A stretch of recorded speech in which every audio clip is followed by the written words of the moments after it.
fall, and no doubt the category 6 super bulky, yummy, chunky yarns have caught your eye in the store. And at the time that this video goes live, my Cozy Cabin ribbed crochet throw pattern will be live, but I want to talk about this particular category of yarn, not just the yarn I'm using, and some tips of working with it.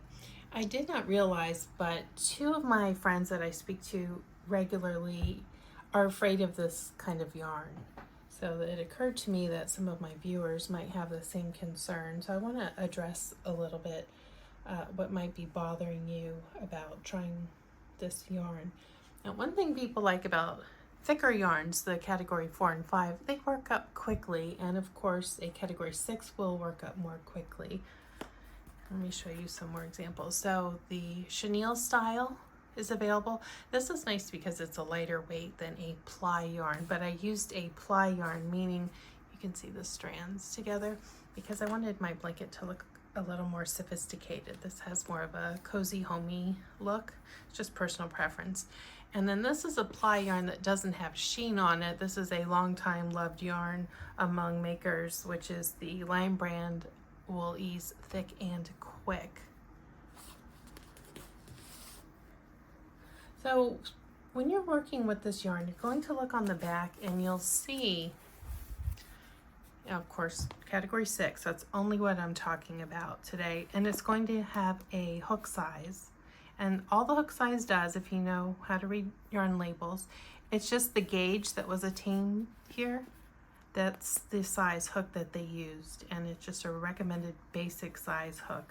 Now when you want some kind of drape, you have to go up quite a bit hook size, and that's where some of this caution is going to come in. So this would be a hook that's recommended for this. It's going to make a tight stitch, which we don't want. And any little boo-boo you make, if you skip a stitch, if you for some reason put your hook in the wrong in the wrong strand, or you grab one extra, it is magnified. And also not using a big enough hook can cause warping of your projects. So that hook size is really important. So from here, the 9mm, I've gone up to a 12. Now look how much bigger. And I'm a pencil style crocheter. If you're new here and you haven't seen me work, I hold my hook like a pencil. And with this type of hook, I can't go very far holding it that way. So for one, I have to change my grip, and if you already hold it knife style, it's going to, it'll be fine. However, because you can't really lean when you're doing this, I have a video and a post on tips of how to prevent crochet wrist and hand pain, and one of them is to use the boppy style nursing pillow, because that really takes a lot of weight off of your hands and wrists. But with this big of a hook, you really have to put your whole shoulder into it, so you're able to work up bigger stitches that work faster, but you can't work quite as long on your projects. You need to take frequent breaks, as in once an hour or two. And honestly, after I would say 3 hours total in a day is all I can do with this yarn. Now, something else when you're planning projects with bulky yarn, as I mentioned, this one here, the chenille, this is very light in weight. So this is, let's see, 92 yards at 3.5 ounces.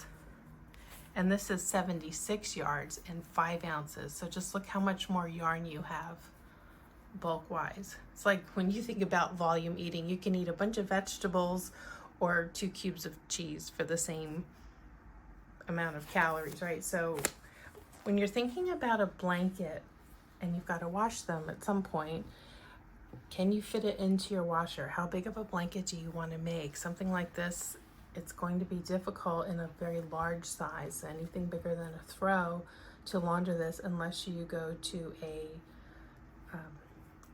laundromat that has a high capacity washer, and it's going to take longer to dry. Whereas the chenille style, you're going to have more flexibility and freedom with that. So thinking about that when you pick your yarn. Now when you're making a hat with this, I've got a chunky hat pattern on my channel. I know I have a lot of subscribers from that video. You all seem to like that. Now that you can go a little bit smaller with your hook because you don't need the flexibility that you would want in a blanket, but you still need to watch that your stitches are not too tight and warp, and then they're hard to work into when you're using the recommended hook size.